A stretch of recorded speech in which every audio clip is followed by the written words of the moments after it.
The Prophet sallallahu alaihi wasallam, Allah subhanahu wa ta'ala sent them as a blessing, as a bounty to all of us to follow, to implement his sunnah, to follow his way, and to make him as a role model.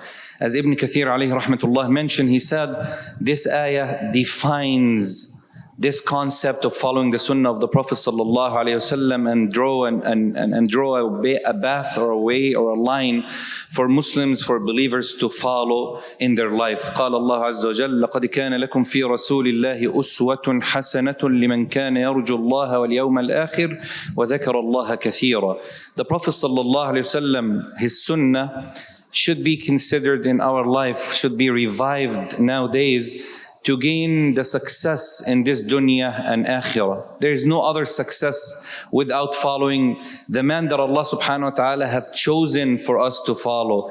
The man that Allah subhanahu wa ta'ala have set as an example for us to follow. The man that Allah subhanahu wa ta'ala have reminded us, لَقَدْ مَنَّ اللَّهِ. Allah is reminding us that Allah has bestowed His blessings, His bounties upon us by sending Rasulullah sallallahu alayhi wa sallam. فَالَّذِينَ آمَنُوا بِهِ وَعَزَّرُوهُ وَنَصَرُوهُ واتبعوا النور الذي أنزل معه أولئك هم المفلحون. True success for those who have followed the sunnah of the Prophet Muhammad sallallahu alayhi wa alihi wa sahbihi wa sallam. They lived by it, they implemented it, they followed it, and they loved it. And the love of the Prophet sallallahu alayhi wa sallam and to follow him, it is not a favor from us, it is an obligation upon us. In many ayat in the Quran, if we were to count, قُلْ أَطِيعُوا اللَّهَ وَأَطِيعُوا الرَّسُولَ وَأَطِيعُوا اللَّهَ وَرَسُولَهُ. Allah reminded us over and over and over again to follow the command of Allah subhanahu wa ta'ala, and right after it, the sunnah of the Prophet sallallahu alayhi wa sallam, Rasulullah sallallahu alayhi wa sallam. To understand the word sunnah, according to the fuqaha, they have a definition of it. According to the muhaddithin, they have a definition. The sunnah in general is the actions of the Prophet sallallahu alaihi wasallam, the statements of Rasulullah sallallahu alaihi wasallam, his lifestyle. When someone searches for the sunnah, they're searching for the lifestyle of Rasulullah. How did he do things so we could do it? How can we be close to him sallallahu alaihi wasallam with our hearts and our minds, with our actions? How can we live our life like he lived his life? How can we be closer to Allah subhanahu wa ta'ala like he was closer to Allah subhanahu wa ta'ala? And mostly and mainly because of this conference, how can we have our manners measured upon the manners of Muhammad sallallahu alayhi wa alihi wa sahbihi wa sallam? Aisha radiallahu anha wardaha was asked, how was the manners of Rasulullah? Describe the manners of the Prophet sallallahu alayhi wa sallam. What did she say? قالت كان خلقه القرآن. Very brief, very simple, to the point. She said his manners were indeed the Quran, the book of Allah. So he followed the book of Allah, he implemented in his life. We follow him, we're implementing the Quran in our life. So it is the true success, brothers and sisters. As Allah subhanahu wa ta'ala mentioned in the Quran, in many ayat, قال الله عز وجل وَاتَّبِعُوهُ لَعَلَّكُمْ تَهْتَدُونَ. If you truly want guidance in your life, then you follow the path of Muhammad sallallahu alaihi wasallam. This is the only way to Jannah. Every other direction is closed. And regardless of who you are or who you follow, if it's not Muhammad sallallahu alaihi wasallam, there is going to be misguidance. But the problem is, not only in this life, we have Jannah, we have Akhirah. So if we truly want to succeed in this dunya, then we have to follow the path of Muhammad sallallahu alaihi wasallam in all our actions, especially when it comes to manners. Islam spreads in many different countries because of the manners of merchants, because of the manners of the followers of the deen, not because of them being Muslim by name. La wallah. When people saw these manners, even Rasulullah sallam's time, look at him. When a person comes to him and he says this statement, يقول جئت إلى المدينة وليس أحد أكره إلي من رسول الله صلى الله عليه وسلم. I hated no one like I hated Muhammad sallallahu alaihi wasallam when I came to Medina. But because of his manners, his politeness, he takes off his garment. He places it on the ground for him to sit. He brings him food in his house, and this is the only food that him and his family have. He smiles to him. He walks and someone stops him. He listens to the speaker. He lowers his head down. All of this, the man is watching and he's saying, what am I doing? This man should be loved. This is the khuluq of Rasulullah sallallahu alayhi wasallam. When the Sahabi came to the Prophet sallallahu alayhi wasallam complaining, because of what? In Salah, it was allowed for us to speak at the beginning of Islam. Okay, and then only the adhkar, and then limited to only the pillars of Salah. So this Sahabi is praying. Someone sneezed. He said, Alhamdulillah. The Sahabi told him, Yarhamukallah. So everybody looked at him. They gave him the... let me put it in a good phrase. The evil look. Let's just say it that way. Yeah? How dare you? And then he looked at them in Salah and he said, what's wrong with what I did? And he continued on with his thought. So he said they kept hitting their laps, their thighs with their hands to try to quiet me up, and I didn't stop. Then I came to the Prophet sallallahu alaihi wasallam. Wallahi ma kaharani wala naharani. Wallahi, he is the best of teachers. I have not seen a teacher like him. Wallahi al-azim, he did not scream at me. He didn't even give me the look. He just told me that this salah, the only thing that is allowed in salah is the dhikr of Allah subhanahu wa ta'ala. We ask ourselves a question. Why is it that the Sahaba loved the Prophet sallallahu alaihi wasallam so much? Because of his manners. The first most important thing, read the seerah from the beginning to the end. Even the kuffar of Mecca respected the morals and manners of Muhammad sallallahu alaihi wasallam. They could not come close to that point. They called him a magician. They called him crazy. They accused him of names. But when it comes to manners, they left their money with him even though they were fighting him, because he's trusted. He's called the trustworthy, as-sadiq al-amin, even before Islam. And that didn't change. This is why Allah subhanahu wa ta'ala said, لَقَدْ كَانَ لَكُمْ فِي رَسُولِ اللَّهِ أُسْوَةٌ حَسَنَةٌ. And the word uswa is not even, it's indefinite. Meaning, in all aspects of life, he is the example. Meaning, no other example. You will not find a better example. Therefore, we come to the conclusion of this conference, to the topic. Imam Malik alayhi rahmatullahi ta'ala was asked about the sunnah of the Prophet sallallahu alayhi wa alihi wa sahbihi wasallam. So Imam Malik alayhi rahmatullah described it in the best way, easy for us to realize and understand. He said, "As-sunnatu kasafinati Nuh, man rakibaha naja, wa man takhallafa anha ghariq." Sunnah is like the ark of Nuh. We all know the story. 900 years in da'wah, Allah commanded Nuh alayhi salam to build an ark in the middle of the desert. They all made fun of him.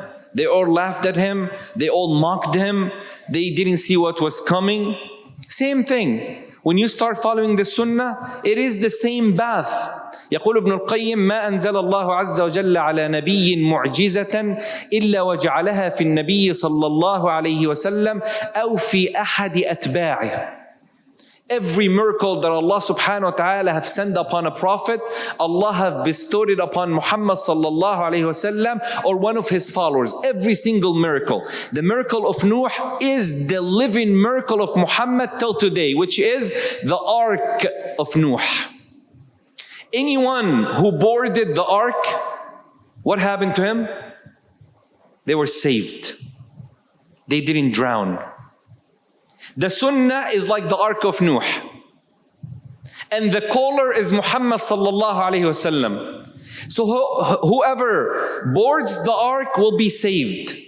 Whoever stays behind will be destructed or destroyed in this dunya and in the hereafter. They'll drown. they'll drown. And that's why Rasulullah sallallahu alayhi wasallam reminded us in the famous hadith of Al-Irbad ibn Sariyah radiallahu anhu ardah, he said, hold on to my sunnah, bite on it with your moral teeth. عضوا عليها بالنواجذ. Hold on to my sunnah and hold on with your moral teeth, the strongest teeth in the bones of the strongest bone in the mouth, which is the jaw. He said, hold on to it very strongly. Don't let go. Why is that? This is one of the means or ways to show our love. This is one of the ways to spread His message with our morals and ethics and manners. This is the way, especially living in a non-Muslim country. A lot of people we interact with might not know that you're Muslim. A lot of people, they just judge you by your actions. They want to see who are you. It doesn't matter if your name is Ahmad or Muhammad.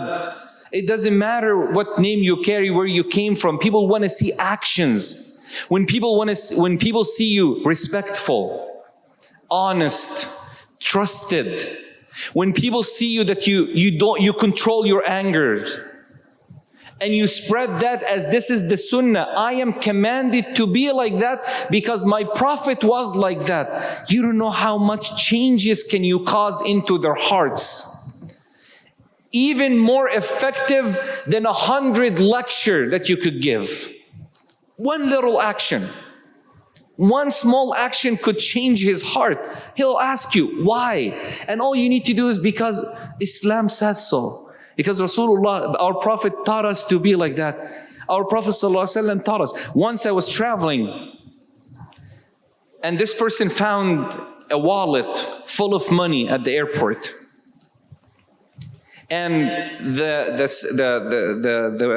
sister who found it, or the person who found it, the sister or the female, the woman who lost it, she was running after it. And you know what she said to her when she found it? And she said, I didn't want anything from it but my ID and another thing that she was using. I just can't recall. So she said, don't worry about it. I didn't even open it. This is religious command to give it to you the way it is. So I was there. She told her, she said, so you didn't even look at it? You didn't even look at inside? She said, why would I do that? That's not mine. And she said, this is my religion. The entire travel, they were sitting down together. The entire trip, she was asking her questions about Islam, questions about Islam, questions about Islam. I just said to myself, just finding a wallet will change someone's heart. Imagine someone else, they could just open the wallet, take the money, bismillah, pocket, Allah, halal money, it's kuffar money. The mentality, the ideas that we have need to change. That's not Rasulullah sallallahu alaihi wasallam. According to some of the narrations of the seerah, some recommended and they told the Prophet ﷺ indirectly, you have some money back home in Mecca, these people kicked you out of your country, they took over your houses, your wealth, why not? And he said, well, I left Ali behind to give it back. When the Sahabi came in the battle of Badr, the most needed help, first battle in Islam, and no one is going out to Rasulullah ﷺ, they were going after a caravan. And the Sahabi said, Ya Rasulullah, when I migrated, I took a pledge upon myself and my father that we will not fight against them, meaning we will not side with you against the kuffar of Mecca. He said, we will fulfill it for you. That's the manners of Muhammad sallallahu alayhi wa alihi wa sahbihi wasallam. With every living thing. When you see Rasulullah sallallahu alayhi wa sallam, the camels coming to complain to him because of a struggle that they were going through, then you notice that this man, why Allah made him as a role model. The famous statement that we all read and want to repeat of a non-Muslim. When they asked him about the problems that are going on earth today, and he said, if Muhammad sallallahu alayhi wasallam was alive, he would have solved the world problems while drinking a cup of coffee. They saw him through his manners. But today, we are the representative of these manners. We are responsible of, and I don't want to say it like that, but we are responsible of people getting away from the deen because of our actions, because of our akhlaq. We have the best tools, the best resources, the best cases, but we don't have enough lawyers, let's say it this way. Alhamdulillah, we have callers to Islam, but we need to present our case in the most perfect way. And the perfection in our deen happens in one thing, the Quran and the Sunnah. The Quran is out there, and the implementation of the Quran is in the life of Rasulullah sallallahu alaihi wasallam. So if we want to succeed, and if we want to gain guidance, and if we want to get to Jannah, then there's one way. The Sunnah of Muhammad sallallahu alaihi wasallam, to be understood by someone who understands it, to explain it to you. And I just want to highlight that for a minute. With all the respect, we have mashayikh and our ulama here, and you have them in your area. Just stop opening a book and trying to say, this is the Sunnah, I'm going to follow it, this is how it is, there's no other way, this is the way. We are saying the same thing, but there is understanding of the Sunnah.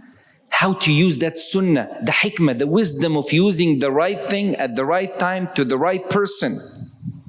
You cannot go to a janazah when a person lost their dear family member, and you're giving them an advice while they're crying. They're not going to listen to you. You have to teach people the Sunnah first. Shaykh ibn Uthaymeen alayhi rahmatullahi ta'ala was saying, someone was asking him about a question of, I believe it was having my hair long, or is it Sunnah for men to have longer hair and all that. He said, first, look at the area where you're living at. Are people familiar with this Sunnah? Do they know that this is a Sunnah? SubhanAllah, when I went to Egypt, just something to close my session with, when I went to Egypt, I was living with Yemenis for a long period of time. And it was my first visit to Egypt after about 7-8 years being in the States. So I'm sure you're familiar with the futa, the wrapping thing, the ihram that the Yemenis wear under. It looks like a skirt, but of course it is a futa, but I don't want to, but it is. So when I got to Egypt and I was in my uncle's house, I dressed the futa because I'm used to it, and I was trying to go, and I had long hair up to here, so old days, alhamdulillah. Then I was going to the masjid to pray, and my uncle said, "You're living like that?" I said, "What's wrong with that? Isn't that?" And he said, "Well, you look like a female from top and bottom, but you have a beard. So you're gonna cause a lot of confusion." And at that time, I was like, "What do you mean, long hair? I am following." That is not the method. Rasulullah sallam changed by his manners the entire universe, not just the Arab countries, not just Mecca and Medina. His teaching still exists till today, and people are benefiting from it, writing books, authors are coming up with new things. All of it from the Sunnah of Rasulullah sallallahu alaihi wasallam. He did not deal with people as, with every person the same way. No, everybody's different. This needs a talk. When he came to Mecca, he said, whoever enters the house of Abu Sufyan, he gave him the honor. When he spoke to someone else, he was a little soft. The Bedouins, he went easy on them. Anas radiallahu anhu said that they used to ask questions, he would answer. But if we ask questions, he wouldn't answer, and so on and so forth. All of this, and all of them, Muslim and non-Muslim, witness the same thing. The best of manners is the manners of Muhammad sallallahu alaihi wasallam. And therefore Allah subhanahu wa ta'ala said, وَإِنَّكَ لَعَلَى خُلُقٍ عَظِيمٍ. If you want to be like him, you have to follow him, imitate him, live his life, search for his sunnah in your life. May Allah subhanahu wa ta'ala make us among those who follow the Quran and the sunnah of Rasulullah sallallahu alaihi wasallam and be guided by them. Jazakumullah khairan for the invitation. I'm sorry to speak in the presence of my mashayikh. May Allah subhanahu wa ta'ala reward them and give the speaker and the listeners the benefit of what we say and do, inshallah. Wa sallallahu nabina Muhammad walhamdulillahi rabbil alamin.